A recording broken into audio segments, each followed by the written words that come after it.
we are joined by General Manager Jeff Luhnow. As you do throw it up here, Julia, there's plenty to talk about with Jeff and our producer Carl Patterson. Jeff, this is nothing new to you. He was researching the deadline deals near the trade deadline for the Astros down through the years.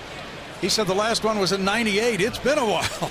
It has been a while, and it's a really nice position to be in, to be able to add to this club, a club that's been competing hard all year and is clearly in the playoff hunt this year. And anything I can do to make this club better, I want to take advantage of it. We heard really good comments from the players, and probably for a couple of reasons. Sandoval hits that one in the air, foul.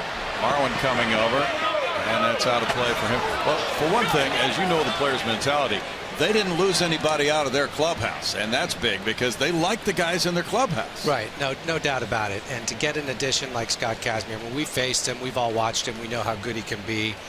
To get him here to help our club, I think that goes a long way, not only to the guys in the clubhouse, but throughout baseball. I mean, people are realizing that the Astros are not just here for half a year. We're here to win this division. We're here to go to the playoffs.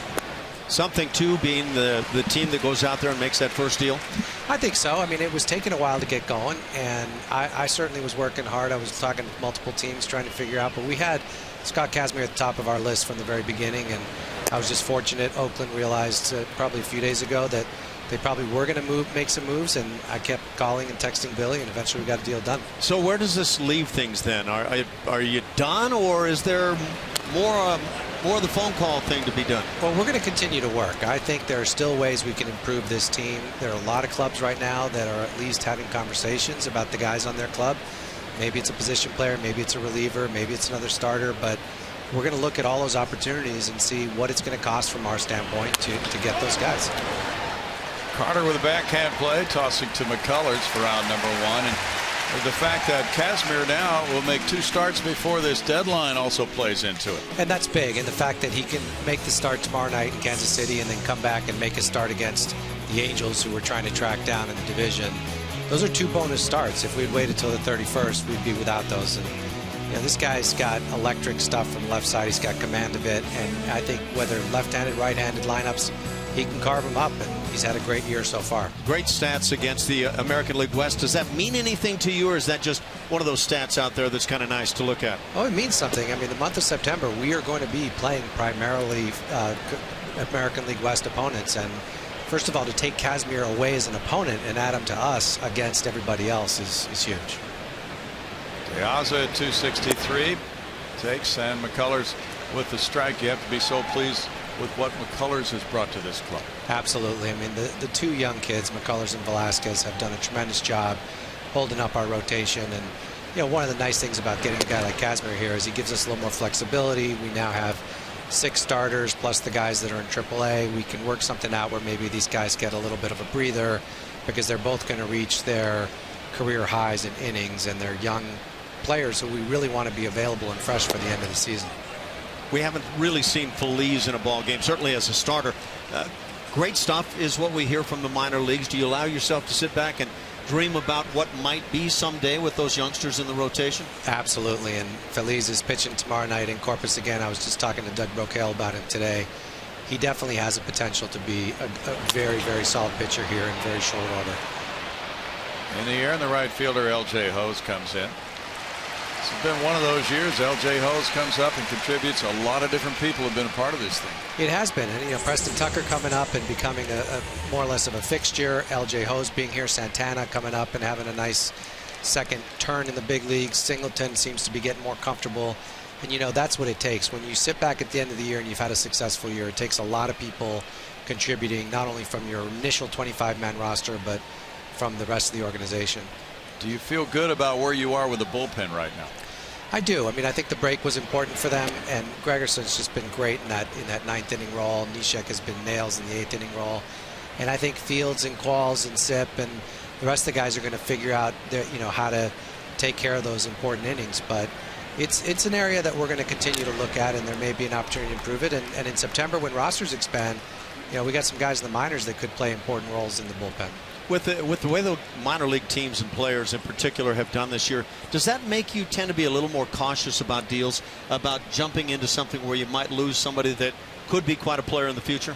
It does, and every time you make a deal like that, you wonder if these guys become really good, am I going to regret it? But the reality is, we've spent the last 4 or 5 years building that farm system so that we could get to this point where if we need something, we need a piece to get into the playoffs, we can go acquire it and not look back. So, you know, I had no buyer's remorse this morning when I hung up the phone. I felt like, yes, both Nottingham and Mengden could turn out to be good big leaguers, but I feel good about what we did and the reasons we did it. 1-2 to Mike Napoli.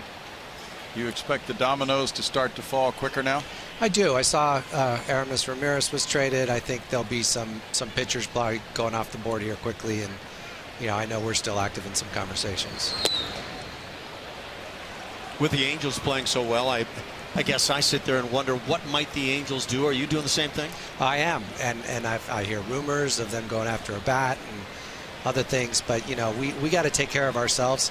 We face the Angels 9 more times, including 3 times next week and another 3 times in September here at home. High to left field. This one's headed for the seats. And Napoli has connected 2-1 Boston. Second hanger from Lance tonight that's gotten pummeled to left field. And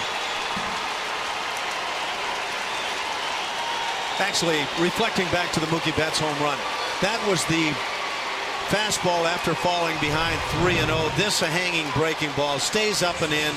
And Mike Napoli, who has not been a hot hitter, able to get the barrel to it.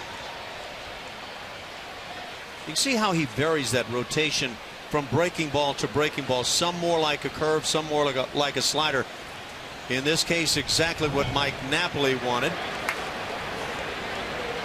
Do you think players suffer a little letdown if there's not a trade up to the deadline, Jeff? I do think so, because they're reading all about it. Other teams are making trades. Hannigan with a single to left. And you know, they want to feel like the organization is behind them and giving them every chance possible to get to the next level and potentially win a ring. So, you know, that's not why we do it, but it certainly is an effect that I think is positive in the clubhouse. Did you get some attaboys from the guys today? I did. I did. I was downstairs in the dugout and in the clubhouse, and they were pretty happy, and I think they'll be even happier tomorrow night. Mookie Betts opened the game with that double. There's ball 1. Would you like to see the trade deadline pushed back? I don't think so. I mean, the reality is it takes a deadline to motivate people to do stuff in a lot of instances. And, you know, I think the fact is you're getting these guys sometimes only for a couple months. If you're only getting them for a month, you might not be as inclined to go out and do something. So I think it works pretty well the way it is right now. Now Brent Strom is coming out, and obviously this requires the okay of ownership for the expenditure for the salary acquired, and he is a potential free agent at the end of the year, and so this is the go for it mode that the Astros have moved into this year. Absolutely. And I was on the phone with Jim Crane last night and this morning, and very willing to invest in this team and invest in this team's chances to win something right now. And who knows, we were bidders on Kazmir when he was a free agent last time, and you know, we might have those conversations with him at some point, and he may end up in an Astros uniform for the next 3 or 4 years. I think a lot of people would wonder, how long does a deal like this typically take to put together? Does it happen in one day, or is it over a period of time? Rarely does it happen in one day, unless it's the deadline, and there have been some deals that have happened in, you know, a couple hours or maybe one phone call. But this one in particular took about 2 weeks to come together, from the initial phone call to the flurry of texts and phone calls this morning. And it's a long process, a lot of phone calls, a lot of research. Oakland was out seeing our system, seeing the guys they might want to ask for in a trade, and you know, we were doing the same thing, trying to figure out who we wanted from not only Oakland but other clubs. But it was a lot of communication back and forth. Now I would assume that early on you let a team like Oakland know who are the players. Don't bother asking about these guys, and so it goes from there. We do. They sometimes ask for them anyway. That's part of the nature of it. But we do guide them in terms of where we think the pockets of players are that we'd be willing to trade from. And yeah, I think we ended up in a good spot. They got 2 players they really liked, and we didn't necessarily hurt ourselves too much in terms of our upper level prospects that we think are going to contribute here in the next year or 2. Rockhold comes up with 2 men on and 2 outs. And there's ball 1. As you have your tentacles out there and get your intelligence on what other teams are doing, did you have a sense that other clubs were trying to close in on Kazmir? Definitely, and I think I know there was at least 1 or 2 other clubs that were active all the way through last night, and fortunately for us, Oakland wanted the player we had. A hit to left field. Tucker comes up, throwing to the plate. Here's Hannigan, and the tag by Conger. He's out! That's a big-time play. Preston Tucker gets it to Hank Conger. And we'll get another look at it.